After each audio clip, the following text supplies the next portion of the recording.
So good morning या कहूँ good evening everyone, you are welcome to my YouTube channel. आज हम क्रूडूक वाली स्टोरी का पार्ट 3 देखेंगे। So let's begin. Chloe Damian से मिलने उसके विला पर आई होती है। वो डैमियन से दूर हटकर बोलती है, आखिर आप ये क्या कर रहे हैं? डैमियन बोलता है, मैं तो बस तुम्हारी शार्पनेस परख रहा था। वैसे ये बिल्कुल सही मौका है ये सवाल पूछने का। मिस क्लोए, क्या तुम मेरे उत्तराधिकारी को जन्म दे सकती हो? ये सुनकर क्लोए डैमियन के गाल पर जोर का थप्पड़ लगाती है। वो कहती है, इस तरह की हरकत करना जबकि आपने अभी तक मेरे दिए गए ऑफर के बारे में कुछ नहीं कहा है, यह असभ्य और नीचपन है योर ग्रेस। डैमियन कहता है, सचमुच ये तुम्हारा परफेक्ट जवाब है। फिर भी मैं तुम्हें सलाह देता हूँ कि तुम सही से बात करने के तरीके को सीखने पर जोर दो मिस क्लोए। अब तुम यहाँ से चली जाओ। देन क्लोए वापस वर्डियर हाउस में चली आती है। कुछ दिनों के बाद क्लोए रूम में बैठे हुए डैमियन से हुई मुलाकात के बारे में सोच रही होती है। तभी गिल्स बोलता है, माय लेडी, क्या आप ठीक हैं? लगता है आपकी तबीयत ठीक नहीं है। क्लोए कहती है, नहीं मैं बिल्कुल ठीक हूँ। वैसे हम कहाँ थे? गिल्स बोलता है, एंगेजमेंट से रिलेटेड। शाही परिवार ने लेडी एलिस के लिए गिफ्ट्स भेजना अभी तक जारी रखा है। हमारा बगीचा अभी भी उन तोहफों से लदी गाड़ियों से भरा हुआ है। वो पूछता है, माय लेडी, मैं कुछ पूछना चाह रहा था। क्या आपके और ड्यूक थीसे के बीच बातचीत सही नहीं हुई? क्लोए सोचती है, क्या मेरा अंदाजा सही था? प्रिंस जोहानिस राजगद्दी के ऑफिशियल वारिस हैं, लेकिन वहाँ एक ऐसा इंसान भी है जिसकी पावर शाही परिवार के बराबर में है और जिसे लोगों से इज्जत मिली है। ये इंसान है ड्यूक डैमियन थीसे। शाही परिवार इस खबर से बहुत खुश होगा कि ड्यूक, जिसकी पावर बहुत बढ़ गई है, वो किसी ऊंचे घराने की नोबल लेडी के बजाय एक दयालु और निचले दर्जे की विस्काउंट की बेटी से शादी करने जा रहा है। मेरे हिसाब से ड्यूक थीसे को भी इस बात की जानकारी अच्छे से होगी। उसी वक्त एक अटेंडेंट कमरे में आता है। वो क्लोए से कहता है, एक मेहमान आए हैं माय लेडी। क्लोए पूछती है, मेहमान कौन है वो? अटेंडेंट बताता है, ये मेहमान ड्यूक थीसे है। क्या मैं आपके फादर लॉर्ड वर्डियर को इसके बारे में बताऊं? क्लोए कहती है, नहीं, डैड अब भी बीमार हैं, हमें उन्हें डिस्टर्ब नहीं करना चाहिए। डैड की जगह मैं ड्यूक थीसे से मुलाकात करूंगी। तुम उनसे बोलो कि वो अभी ड्राइंग रूम में मेरा इंतजार करें। मैं रेडी होकर उनसे मिलने जाऊंगी। देन क्लोए गिल्स के साथ डैमियन थीसे से मिलने जाती है। डैमियन ड्राइंग रूम के बजाय क्लोए के रूम में आकर बैठा होता है। वो हंसकर कहता है, तुम मुझे यहाँ देखकर हैरान लग रही हो। क्लोए उससे बोलती है, किसी लेडी के खाली कमरे में बिना बुलाए घुस जाना बहुत बुरा है योर ग्रेस। डैमियन बोलता है, मैं खुद को रोक नहीं सका, मैं तुम्हें मिस कर रहा था क्लोए। क्लोए बोलती है, ये एक प्राइवेट स्पेस है, मैं आपको ड्राइंग रूम तक ले चलती हूँ। डैमियन क्लोए के पास आकर बोलता है, सच में क्या ये इतना ज़रूरी है? वैसे जल्दी हमारा रिश्ता ऐसा हो जाएगा कि हमें एक दूसरे से प्राइवेसी रखने की जरूरत नहीं पड़ेगी। डैमियन को क्लोए के करीब देखकर गिल्स परेशान लग रहा होता है। डैमियन गिल्स की ओर तिरछी नजरों से देखता है। वो गिल्स से चिल्लाकर बोलता है, तुम दरवाजा बंद करो। गिल्स कमरे से बाहर आकर दरवाजा बंद कर देता है। वो खुद को बहुत लाचार महसूस कर रहा होता है। अब रूम में केवल डैमियन और क्लोए होते हैं। डैमियन कहता है, ये जेवरात मेरे घराने में कई पीढ़ियों से चले आ रहे हैं। अगर हम अपनी परंपरा को फॉलो करते तो मेरी माँ तुम्हें ये जेवर देती, लेकिन वो हमारी जोड़ी को पूरी तरह से एक्सेप्ट नहीं करती हैं। क्लोए बोलती है, आपकी माँ से ये करने की आशा की जानी है, मैं समझती हूँ। डैमियन बोलता है, क्या तुम केवल शांत रहने का दिखावा कर रही हो या फिर तुम सच में उदासीन महसूस कर रही हो? क्लोए उसकी ओर देखकर कहती है, मैं जल्दबाजी में कोई भी रिएक्शन लेने से डरती हूँ, क्योंकि मुझे नहीं पता कि आपके मुंह से आगे क्या शब्द निकलने वाले हैं। योर ग्रेस, तो इसका मतलब मैं ये समझूं कि आपने मेरा दिया ऑफर एक्सेप्ट कर लिया है? डैमियन अपने खानदानी हार को हाथ में उठाकर बोलता है, हाँ, तुम इसे मेरा प्रपोजल समझो लेडी क्लोए वर्डियर। क्या तुम मेरी पत्नी बनोगी? क्लोए उसके सामने अपना सर झुकाकर कहती है, मैं बहुत आभारी हूँ कि आपने मेरे ऑफर को एक्सेप्ट करने का फैसला किया। डैमियन बोलता है, आभारी हो? क्लोए बोलती है, हाँ योर ग्रेस। डैमियन कहता है, और ये तुम कैसे साबित करोगी? क्लोए कहती है, मैं आपकी हर कोशिशों में आपकी मदद करने का पूरा प्रयास करूंगी, चाहे वो जो कुछ भी हो। डैमियन बोलता है, तुम्हें क्या लगता है मैं क्या चाहता हूँ? ये सुनकर क्लोए थोड़ी देर तक चुप रहती है। डैमियन बोलता है, लेडी क्लोए, क्या मुझे तुम्हारे मुंह से शब्द निकलवाने के लिए दोबारा से कुछ करना होगा? क्लोए का चेहरा लाल हो जाता है। वो बोलती है, मेरा मानना है कि आपको पावर चाहिए, पर मैं बहुत नासमझ हूँ। मैं ये पता नहीं लगा पाती कि आप क्या सोच रहे हैं योर ग्रेस। डैमियन सख्त आवाज में बोलता है, अब से मेरी मौजूदगी में तुम कभी भी ऐसी बात नहीं बोलोगी। मुझे मालूम है तुम नासमझ नहीं हो। क्लोए कहती है, मैं अपनी क्षमता के अंदर हर तरीके से आपकी मदद करूंगी, और अगर फ्यूचर में कभी आप मुझसे डिवोर्स लेना चाहें तो मैं खुशी खुशी आपके इस फैसले का स्वागत करूंगी। डैमियन बोलता है, तुम मुझे डिवोर्स दे दोगी? तुम कितनी हार्टलेस हो क्लोए। वैसे तुम्हारा ये घमंड मुझे कभी कभी गुस्सा दिलाता है। क्लोए बोलती है, अगर आपको ऐसा लगा हो तो मैं इसके लिए माफ़ी चाहती हूँ, लेकिन मुझे आशा है कि आप मेरे इरादों को गलत नहीं समझेंगे। डैमियन पूछता है, और असल में तुम्हारे इरादे क्या हैं? तुम मुझसे क्या पाने की आशा रखती हो? क्लोई ऊंची आवाज में बोलती है, मैं डचेस बनना चाहती हूँ। फॉर एडिशनल इन्फॉर्मेशन, ड्यूक की पत्नी को डचेस बोलते हैं। ये सुनकर डैमियन अपना खानदानी हार क्लोई के गले में पहना देता है। वो उससे पूछता है, अपने गले में हार पहनने पर तुम्हें कैसा लग रहा है? क्लोई बोलती है, ये भारी लग रहा है योर ग्रेस। डैमियन कहता है, एक ड्यूक की पत्नी के तौर पर तुम्हारे ऊपर जो जिम्मेदारियों का बोझ होगा उसकी तुलना में ये कुछ भी नहीं है। तो बताओ मिस क्लोई वर्डियर, क्या तुम अब भी मेरी पत्नी बनना चाहती हो? क्लोई बोलती है, हाँ, मैं इस दुनिया में इससे ज्यादा और कुछ भी नहीं चाहती। अब वो दोनों लोग लॉर्ड वर्डियर यानी क्लोई के डैड के पास आकर उन्हें अपनी शादी के प्रपोजल के बारे में बताते हैं। डैमियन कहता है, मैं आशा करता हूँ कि ये काफी अच्छी डचेस बनेंगी। लॉर्ड वर्डियर खुश होकर कहते हैं, मैं इस बात की गारंटी देता हूँ। मेरी बेटी एक समझदार यंग लेडी है, मुझे यकीन है कि वो सबका दिल जीत लेगी। ड्यूक थी से अगर आप क्लोई को खुश रख सकते हैं तो मैं खुशी खुशी आपको अपना सब कुछ दे दूंगा, चाहे ये मेरी जान ही क्यों ना हो। क्लोई डैमियन के हाथों की ओर देखती है। उसने उसका हाथ पकड़ रखा होता है। वह हैरानी से सोचती है, इन्हें ये ग्लव्स कहाँ से मिले? ये वही ग्लव्स होते हैं जो क्लोई ने डैमियन को देने के लिए बनाए होते हैं। डैमियन हंसते हुए लॉर्ड वर्डियर से कहता है, अगर ऐसी बात है तो क्या आप वर्डियर एस्टेट के जंगल और उनकी ओर जाने वाले पहाड़ों को मुझे दे सकते हैं? लॉर्ड वर्डियर बोलते हैं, वो जंगल और पहाड़, लेकिन वहाँ की मिट्टी तो बंजर है और वो पेड़ किसी भी काम के लिए नहीं इस्तेमाल किए जा सकते हैं। डैमियन कहता है, उस जमीन को लेडी क्लोई ने प्यार से पाला है और वही वो जगह है जहाँ से हमारे बीच का सिलसिला शुरू हुआ था। दिन शादी का दिन आता है। चर्च के फादर उन दोनों को शपथ दिला रहे होते हैं। डैमियन और क्लोई बोलते हैं, हाँ, मुझे मंजूर है। डैमियन क्लोई को गालों पर किस कर लेता है। वो क्लोई से पूछता है, क्या तुम किसी और चीज की आशा कर रही थी? क्लोई अपनी नजरें नीचे झुका लेती है। लॉर्ड वर्डियर उन दोनों को देखकर बोलते हैं, तुम कितनी प्यारी लग रही हो मेरी बच्ची क्लोई। गिल्स के चेहरे पर थोड़ी उदासी होती है। तो इस तरह क्लोई वर्डियर ड्यूक डैमियन वॉन थीसे की पत्नी बनकर क्लोई वॉन थीसे बन जाती है। डैमियन क्लोई को गोद में उठा लेता है। क्लोई शर्मा रही होती है। वो कहती है, योर ग्रेस, आप मुझे नीचे उतार दीजिए। डैमियन बोलता है, क्या तुम्हारा इरादा इस सेरेमनी को और लंबा खींचने का है? क्लोई डैमियन को पकड़ लेती है। डैमियन बोलता है, well done miss Chloe von Thiese. अब जैसे ही वेडिंग सेरेमनी खत्म हो जाती है, डैमियन वर्डियर स्टेट से निकल जाता है। स्टेट के लोग आपस में बात करते हैं। ड्यूक डैमियन थीसे यहाँ से चले गए, यानी अब उनकी डचेस 3 महीनों से वर्डियर स्टेट में यहाँ अकेले रह रही है। गिल्स वहाँ खड़ा उनकी बातें सुन रहा होता है। वो लोग आपस में बात करते हैं, क्या तुमने रेड वेल अखबार में थीसे के बारे में वो न्यूज़ पढ़ी? न्यूज़ के मुताबिक एक रीति रिवाजों वाली शादी भी ड्यूक थीसे के जुनून को नहीं रोक पा रही। न्यूलीवेड डैमियन थीसे को मार्चिलोनस इजाबेला के साथ घूमते हुए देखा गया है। टेलर शॉप में बैठी क्लोई भी इस न्यूज़ को पढ़ रही होती है। शॉपकीपर कहती है, माय लेडी, मैं इस पेपर को अभी जला देती हूँ। क्लोई कहती है, नहीं, इसकी कोई ज़रूरत नहीं है। केवल इस पेज को जला देने से फैल रही अफवाहें राख नहीं बन जाएंगी। क्लोई उससे कहती है, अगर तुमने मेरा नाप ले लिया हो तो मैं अब चलती हूँ।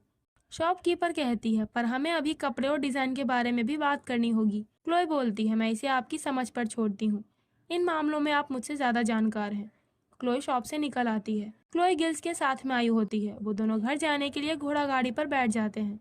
गिल्स कहता है, माय लेडी, मैं आपकी ओर से इस काम को देख सकता हूँ। क्लोई कहती है, नहीं, कोई बात नहीं। गिल्स बोलता है, लेकिन उस न्यूज़पेपर रेड वेल में छपी खबर के कारण लोग आपकी ओर ज़्यादा ध्यान दे रहे हैं। क्लोई कहती है, अगर ये लोग मुझे, एक डचेस को, ऐसी बेकार सी अफवाहों पर अफेक्ट होते हुए देखेंगे तो ये और भी बेचैन होने लगेंगे। तो शादी के बाद वर्डियर स्टेट से निकलने से पहले डैमियन ने क्लोई से कहा था, अब मुझे अपनी राजधानी के लिए निकलना होगा। क्लोई, अब से तुम अपनी डचेस की ड्यूटी पूरा करना शुरू कर सकती हो। क्लोई सोचती है, इन 3 महीनों में ड्यूक डैमियन ने एक बार भी मेरे लेटर्स का रिप्लाई नहीं दिया है, तो क्या इसके पीछे का कारण यही है? अगर ईमानदारी से कहूँ तो मैंने इस शादी से कभी कोई आशा नहीं रखी थी। मेरे इस न्यूज़ से अफेक्ट होने की कोई वजह नहीं बनती। क्लोई को ऐसी चिंता में देखकर गिल्स कहता है, माय लेडी, महल में आपके लिए एक अच्छी खबर आपका इंतजार कर रही है। क्लोई पूछती है, एक अच्छी खबर? गिल्स बताता है, लेडी एलिस का लेटर आया है। ये काफी छोटा था, पर लगता है वो ठीक से रह रही हैं। क्लोई खुश होकर पूछती है, तुमने मुझे ये पहले क्यों नहीं बताया? गिल्स बोलता है, क्या आपको खुशी हुई? क्लोई कहती है, हाँ, क्यों नहीं, मैं बहुत खुश हूँ। वो सोचती है, अब मुझे पता है कि एलिस सुरक्षित है और डैड की तबीयत भी बेहतर है। मेरी शादी ने हमारे वर्डियर स्टेट के लोगों को भी एक्साइटेड कर दिया है। इससे ज्यादा और क्या चाहिए? वैसे भी मैं ड्यूक डैमियन से अलग रहना पसंद करूंगी, लेकिन काश ये पॉसिबल होता कि मैं हमेशा इस शांति के माहौल में रह पाती। वो उस न्यूज़पेपर को सड़क पर गिरा देती है। क्लोई ने डैमियन को लेटर लिखकर भेजा होता है। क्लोई ने लेटर में लिखा होता है, योर ग्रेस, आपकी कृपा से वर्डियर स्टेट में सब कुछ ठीक है। मुझे आशा है कि जिस काम के कारण आपको बुलाया गया है वो जल्द ही पूरा हो जाएगा। अगर कोई जरूरी बात सामने आई तो मैं आपको दोबारा लेटर लिखूंगी। क्लोए वर्डियर। डैमियन उस लेटर को पढ़ने के बाद कहता है, क्लोए वर्डियर, हाँ? क्या उसका इरादा मेरा सरनेम वन थीसे लेने का नहीं था? वो खुद के बारे में चल रही अफवाहों से परिचित होता है जो रेड विल न्यूज़पेपर में छपी थी। डैमियन बोलता है, क्लोए ने जरूर ये खबर देखी होगी, पर फिर भी उसने इसके बारे में लेटर में कुछ भी नहीं लिखा। ये खबर पढ़कर तुम्हें कैसा महसूस हुआ होगा क्लोए? क्या तुम शर्म के मारे रोने लगी थी? पर नहीं, शायद तुमने हर बार की तरह खुद को रोक रखा होगा। क्लोए, तुम इस बात से अनजान हो कि तुम्हारी यही बात मुझे सबसे ज्यादा परेशान करती है। वो मुस्कुराकर अपनी टेबल पर से एक न्यूज आर्टिकल पढ़ने के लिए उठाता है। उस आर्टिकल में लिखा होता है, अपने हनीमून के वक्त के दौरान ड्यूक थीसे का किसी और के साथ सीक्रेट लव अफेयर होने से शाही राजगद्दी के वारिस प्रिंस जोहानिस की पकड़ मजबूत हुई है। इसी बीच राजा की बिगड़ती हालत की अफवाहें फैल रही हैं। डैमियन बोलता है, उन्होंने बिल्कुल वही बताया है जो मैंने उनसे कहा था। शायद ये खबर डैमियन नहीं छपाई होगी। खैर, क्लोए की कही बात कि वो हर तरह से ड्यूक की मदद करेगी, डैमियन उसी के बारे में ध्यान कर रहा होता है। वो बोलता है, जैसे तुम कुछ भी करोगी लेडी क्लोए वर्डियर। डैमियन सोचता है, जब भी मैं उसके बारे में सोचता हूँ मुझे अचानक किसी चीज को पकड़ने की इच्छा होती है। जिस पल मैंने उसे देखा उसी पल से वो मेरे दिमाग पर छा गई है। मुझे ये देखकर गुस्सा आया कि वो घायल सैनिकों के बीच घूम रही थी और उनका इलाज कर रही थी। उस वक्त उसे आसानी से उन्हीं लोगों के बीच का हिस्सा समझा जा सकता था। हर बार जब भी मैं उसे इस तरह से देखता था तो मेरे अंदर एक अजीब सी फीलिंग उठती थी, जैसे कि मेरा मुंह खट्टा सा हो जाता था। वो क्लोए के बनाए हुए ग्लव्स निकाल लेता है। डैमियन बोलता है, शायद अगली बार मुझे उसे एक कमरे में बंद कर देना चाहिए और सारा दिन बस उसे सिलाई करने को कहना चाहिए। और जब उसके पास सिलाई करने के लिए कपड़े खत्म हो जाते तो मैं उससे अपने शरीर पर कढ़ाई करवाता। तन अगले दिन ड्यूक डैमियन राजा यानी प्रिंस जोहानिस के पिता से मिलने राजमहल में आता है। राजा बिस्तर पर लेटे होते हैं। वो खांसते हुए बोलते हैं, अब मेरे पास ज्यादा वक्त नहीं बचा है। डैमियन, मुझे यकीन है कि मेरे जाने के बाद भी तुम जोहानिस की अच्छी सेवा करोगे। मुझे पता है कि तुम ये जानते होगे कि जोहानिस दिमागी तौर पर स्वस्थ नहीं है। तुम भगवान के सामने कसम खाओ कि तुम जोहानिस की ओर हमेशा वफादार रहोगे। डैमियन बोलता है, हाँ, मैं ऐसा ही करूंगा, अगर वो मेरी वफादारी के लायक राजा रहा तो। राजा चिल्लाकर कहते हैं, तुमने क्या कहा? एक प्रजा का फर्ज है कि वो अपने राजा की सेवा करे। डैमियन बोलता है, तब तो ये साफ हो जाएगा कि इस देश का भविष्य क्या होने वाला है। ये देश किसी ऐसे इंसान के हाथों में है जो बिना किसी को पता चले पागल हो गया है। वैसे मैं अपने आखिरी शब्द वापस लेता हूँ। आप और मैं उसके पागलपन को अच्छे से जानते हैं और वो लोग भी जानते हैं जो उसके हाथों मारे गए हैं। ऐसी अफवाहें फैल रही हैं कि प्रिंस जोहानिस के कमरे से एक के बाद एक बॉडी निकाली जा रही हैं। लोगों को ये बात जल्द ही पता चल जाएगी कि ये सिर्फ अफवाहें नहीं हैं। वो राजा का हाथ पकड़कर कहता है, योर मैजेस्टी, मैंने जंग के मैदान में अपनी जान हथेली पर रखी, केवल इस देश के लिए। मैं हमेशा देश के लिए लड़ने को तैयार रहूंगा। तो क्या ये सही नहीं है कि ये राजगद्दी उस इंसान को मिले जो इसके काबिल हो? राजा चिल्लाते हैं, तुम्हारी मेरे सामने ऐसे बात कहने की हिम्मत कैसे हुई डैमियन? डैमियन खड़ा होकर बोलता है, जोहानिस का पागलपन अभी के लिए एक राज हो सकता है, लेकिन योर मैजेस्टी, आप अपनी हथेली से पूरे आसमान को नहीं ढक सकते। राजा कहते हैं, डैमियन, कब से तुमने ऐसी स्वार्थी जुनून पाल रखे हैं? डैमियन बोलता है, आप पूछ रहे हैं कब से? जिस दिन से मैं पैदा हुआ योर मैजेस्टी। डैमियन वहां से चला जाता है। इधर क्लोए अपने वर्डियर हाउस में बैठी एक किताब पढ़ रही होती है। वो सोचती है, ड्यूक थीसे और मार्चिलोनेस इजाबेला, शायद मुझे उस न्यूज़पेपर के आर्टिकल पर करीब से नजर डालनी चाहिए थी। वो किताब बंद करके सोचती है, नहीं क्लोए, भूल जाओ, इसका भला मेरे लिए क्या महत्व है। तभी डैड उसके रूम में आते हैं। वो कहते हैं, मेरी प्यारी क्लोए, तुम्हारे लिए ड्यूक थीसे का एक लेटर आया है।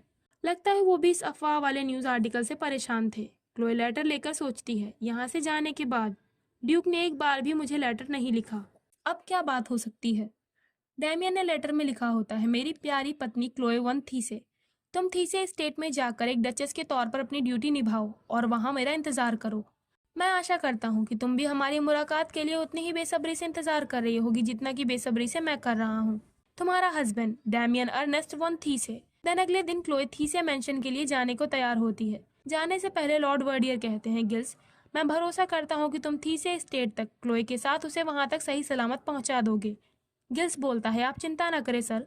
क्लोए कहती है, डैड, गिल्स ठीक कह रहा है, अब मैं छोटी बच्ची नहीं रही। डैड क्लोए का हाथ पकड़कर बोलते हैं, तुम और एलिस हमेशा ही मेरे लिए छोटी बच्ची रहोगी। क्लोए कहती है, हाँ, जब हम दोनों बूढ़े हो जाएंगे फिर भी आप यही कहेंगे। डैड कहते हैं, तुमने सही कहा, अब तुम एक ऊंचे घराने की डचेस बन चुकी हो और तुम्हें बहुत पहले ही मेरा साथ छोड़ देना चाहिए था। डैड इमोशनल हो जाते हैं। क्लोई उन्हें गले लगा लेती है। क्लोई सोचती है, काश मैं आपके पास हमेशा रह पाती। मैं थीसिया स्टेट नहीं जाना चाहती। वो कहती है, डैड आप चिंता ना कीजिए, आपने तो देखा ही है कि ड्यूक मुझसे कितना प्यार करते हैं। सब कुछ अच्छा होगा, तो इसीलिए आप मुझे खुशी खुशी विदा कीजिए। अब क्लोई और गिल्स ट्रेन में बैठे होते हैं। गिल्स कहता है, माई लेडी, मेरे लिए किसी लग्जरी ट्रेन के बजाय मालगाड़ी से जाना ही ठीक रहता। ये कंपार्टमेंट मेरे लिए कुछ ज्यादा ही बढ़िया है। क्लोई बोलती है, हमें 2 दिनों तक सफर करना है। वैसे भी अब जल्द ही मैं अधिकतर अकेले ही समय बिताऊंगी। बाहर स्नोफॉल होने लगती है। देन 2 दिनों तक सफर करने के बाद वो दोनों थीसे कैसल के दरवाजे के सामने खड़े होते हैं। वहां से एक मेड आकर उन्हें ग्रीट करती है। वो बोलती है, मैं यहाँ की मेड एलिजा हूँ। क्लोई सोचती है, ये कैसल तो बहुत बड़ा है, इसके बावजूद मुझे यहाँ लेने के लिए केवल एक पर्सन बाहर आया।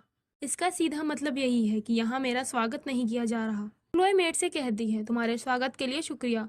तो क्या आप मेरे अटेंडेंट के लिए उसकी वापसी सफर पर ले जाने के लिए कुछ खाने का इंतजाम कर सकती हैं? ये मुझे यहाँ तक लाने से थक गए हैं। मेड कहती है, ठीक है। गिल्स भी क्लोई के साथ अंदर आने लगता है। तभी वो मेड बोलती है, मैं आपके अटेंडेंट के लिए किसी मेड को बुलवाती हूँ। लेडी क्लोई, केवल आप मेरे पीछे आइए। क्लोई गिल्स से कहती है, मुझे माफ करना गिल्स, शायद मैं तुम्हें विदा नहीं दे सकूंगी। क्लोई मेड के पीछे पीछे जाने लगती है। गिल्स उसे लाचार नजरों से देख रहा होता है। क्लोई ड्यूक डैमियन की मॉम से मिलने आती है। वो कहती है, मैं क्लोई हूँ, आपसे मिलना मेरे लिए सम्मान की बात है। स्टेशन से हमें लाने के लिए गाड़ी का इंतजाम करने के लिए आपका शुक्रिया। डैमियन की मॉम बोलती हैं, मेरी ओर देखो क्लोई। क्लोई अपना सर उठाती है। मॉम बोलती हैं, वैसे तुम काफी सुंदर हो। क्लोई उनकी ओर देखकर सोचती है, ड्यूक थी से जरूर अपनी माँ के ऊपर गए हैं। मॉम कहती हैं, तुम बिल्कुल उस पहले हिरन की तरह दिखती हो जिसे डैमियन ने बचपन में पकड़ा था। वो आगे बोलती हैं, क्या तुम्हारे पास कोई छिपा हुआ खजाना है या फिर तुम्हें शाही परिवार के अलमारियों में छिपे कंगालों के बारे में जानकारी है? क्लोई कहती है, जहाँ तक मुझे पता है ऐसा कुछ भी नहीं है योर ग्रेस। मॉम बोलती हैं, तो इसका मतलब ये होगा कि डैमियन ने कोई दूसरी वजहों से तुम्हें अपनी ब्राइड के तौर पर चुना होगा। वो क्लोई के गालों पर हाथ रखकर कहती हैं, वैसे ये सच है कि तुम खूबसूरत हो, लेकिन अपने खेल के लिए किसी पैर से घायल हिरन का शिकार करना, ये मेरे बेटे के लिए बहुत गैर मामूली बात है। मुझे अपने कानों पर भरोसा नहीं हो रहा था जब उसने परिवार के गहने मांगे, क्योंकि वो शादी का प्रपोजल रखने वाला था। शायद ये उसकी क्यूरियोसिटी होगी। वैसे वो कभी कभी थ्रिल्स का मजा लेता है। क्लोए कहती है, मुझे यकीन है कि ड्यूक ने शादी जैसे सीरियस मैटर पर अपनी क्यूरियोसिटी के चलते फैसला नहीं लिया है, लेकिन मेरा इरादा अपनी कमियों के बावजूद हर तरह से उनकी सेवा करने का है। मैं अपनी पूरी कोशिश करूंगी कि ये घर हमेशा फलता फूलता रहे। ये सुनकर डैमियन की मॉम बोलती हैं, तुम तो मेरी सोच से भी ज्यादा समझदार हो। तुम मुझे पसंद आई क्लोए। तुम्हारे सुंदर चेहरे पर मुझे यकीन है कि मेरे गहने तुम पर बहुत जचेंगे, और क्योंकि तुम्हारे पास अच्छा दिमाग है तो इसीलिए तुम महल के अरेंजमेंट करने में मेरी मदद कर सकोगी। मैं अपने बेटे से इससे कम उम्मीद नहीं करती। तुम ही देखो, इस दुनिया में उसके लिए उसके परिवार से बढ़कर दूसरा कुछ भी नहीं है। वो एक्साइटेड होकर बोलती हैं, तो अब जब तुम यहाँ हो तो क्या मैं तुम्हें ये बताऊं कि डैमियन बचपन में कैसा दिखता था? अब रात के वक्त क्लोए अपने बेड पर लेटी होती है। वो सोचती है, वो घंटों ड्यूक के बारे में उसकी शेखी भगाती रही। मुझे लगा था कि ड्यूक को बहुत सख्ती के साथ बड़ा किया गया होगा, लेकिन बचपन में उन्हें बहुत प्यार किया जाता था। मैं तो उनकी बातों से थक गई। क्लोए के बेड के पास की टेबल पर डैमियन की फोटो रखी होती है। क्लोए उसे पलट कर सोचती है, क्या उन्होंने अपनी पत्नी के बेडरूम में भी अपनी तस्वीर लगवाई है? क्लोए सो जाती है। उसने ड्यूक की फोटो को दोबारा से सही करके अपने पास ही रख लिया होता है। सुबह के समय क्लोए अपने मदर इन लॉ के साथ नाश्ता कर रही होती है।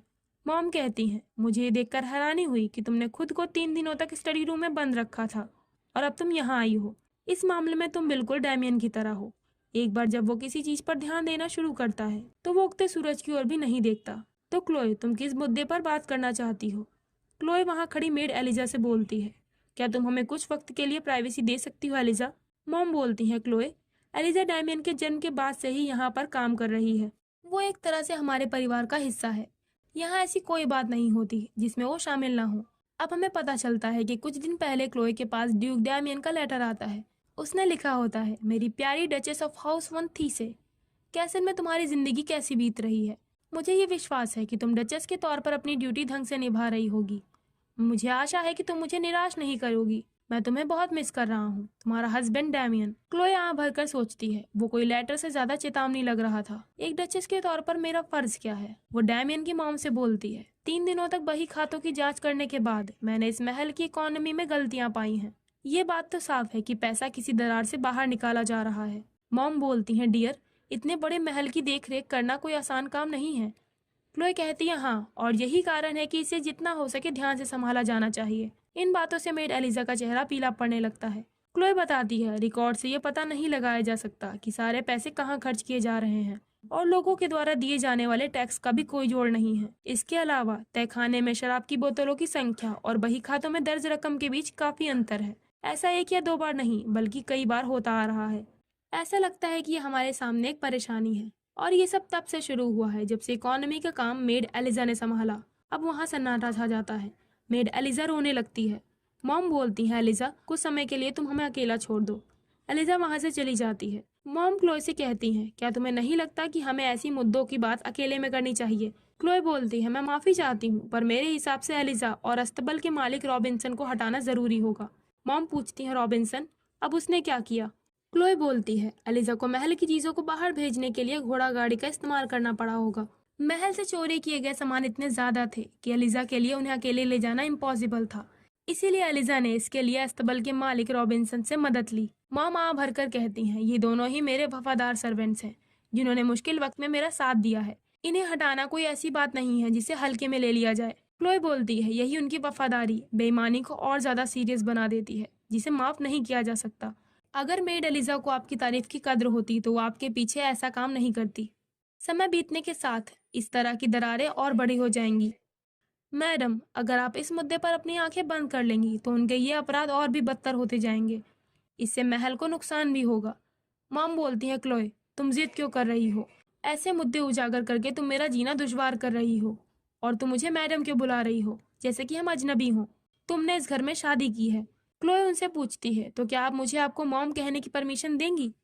मॉम बोलती है, नहीं, ये भी सही नहीं लगेगा। हम ये बात यहीं खत्म करते हैं। जब डैमियन यहाँ आएगा तो मैं उसके साथ इस मामले पर बात करके कोई फैसला लूंगी। तुम्हें दोपहर का खाना अकेले ही खाना होगा, क्योंकि मुझे इस वक्त भूख नहीं है। क्लोए पूछती है, क्या मैं आपका खाना आपके कमरे में पहुंचवा दूं? मॉम बोलती है, जैसा कि मैंने कहा, मेरी भूख अब खत्म हो गई है। क्लोए कहती है, मैं समझती हूँ, लेकिन खाना छोड़ना आपकी सेहत के लिए सही नहीं है। मॉम चिल्लाती हैं, क्या तुम मेरी हर बात का जवाब देने के बजाय चुप नहीं रह सकती हो? वो वहां से जाते हुए कहती हैं, तुम सचमुच बहुत बड़ी परेशानी हो। क्लोए कुछ भी नहीं बोलती। अब शाम के वक्त वो अकेले ही डिनर करने के लिए बैठी होती है। वो सोचती है, लगता है मैंने लोगों की नजरों में खुद को अच्छे से नफरत भरा बना लिया है। थीसिया हाउस की मेड्स क्लोए को लेकर आपस में बात करती हैं।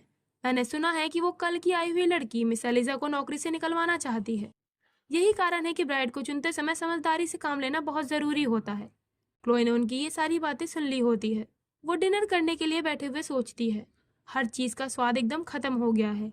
पता नहीं वर्डियर स्टेट में डैड कैसे होंगे। गिल्स आराम से घर वापस चला गया होगा। हो सकता है एलिस ने दोबारा कोई लेटर भेजा हो। ड्यूक थी से यहाँ कब तक आएंगे? पर क्या उनके यहाँ आने से हालात बेहतर हो जाएंगी? वो डैमियन की कही बात याद करती है, जब उसने कहा था, तुम डचेस के तौर पर अपना फर्ज पूरा करो। वो अपना सर हिलाकर सोचती है, नहीं, बिल्कुल नहीं। ऐसा लगता है जैसे लोगों को मुश्किलों में ढकेलना इस परिवार का रिवाज है। वो बोलती है, मैं नहीं जानती कि माँ ज्यादा बुरा है या उनका बेटा। तभी पीछे से आवाज आती है, लगता है तुम मजे से खुद से बातें कर रही हो। क्लोई चौंक कर पीछे देखती है। ये डैमियन होता है। वो क्लोई की कुर्सी के पास आकर कहता है, खुद से बातें करना तुम्हारे नेचर से काफी अलग है लेडी क्लोए।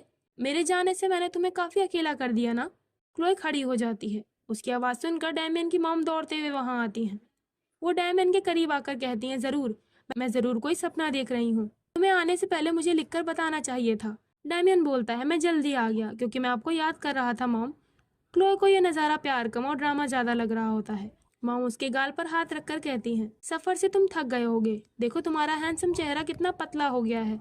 डैमियन बोलता है, ऐसा नहीं है, मैं तो फर्स्ट क्लास की शराबें चख रहा था। वैसे यहाँ आने की भाग दौड़ में मुझे काफी जोरों की भूख लगी है, लगता है मुझे कुछ खाना चाहिए। मॉम कहती हैं, जरूर, मैं अभी तुम्हारे लिए कुछ बनवा देती हूँ। डैमियन कहता है, इसकी कोई जरूरत नहीं है, मेज पर पहले से ही बहुत कुछ है। क्लोई के खाने के लिए टेबल पर कई सारी चीजें रखी होती हैं। डैमियन मॉम से कहता है, आप सर्वेंट से कहिए कि वो एक टेबल और सेट कर दें। टेबल पर खाना लग जाता है। डैमियन पूछता है, क्लोए, जब मैं बाहर था तो क्या तुम्हें यहाँ सब कुछ ठीक मिला? क्लोए बोलती है, जी हाँ। वो अपनी नजरें नीचे करके कहती है, सब लोग काफी काइंड है, उन्होंने मेरा यहाँ रहना मजेदार बना दिया। डैमियन बोलता है, सुनकर अच्छा लगा।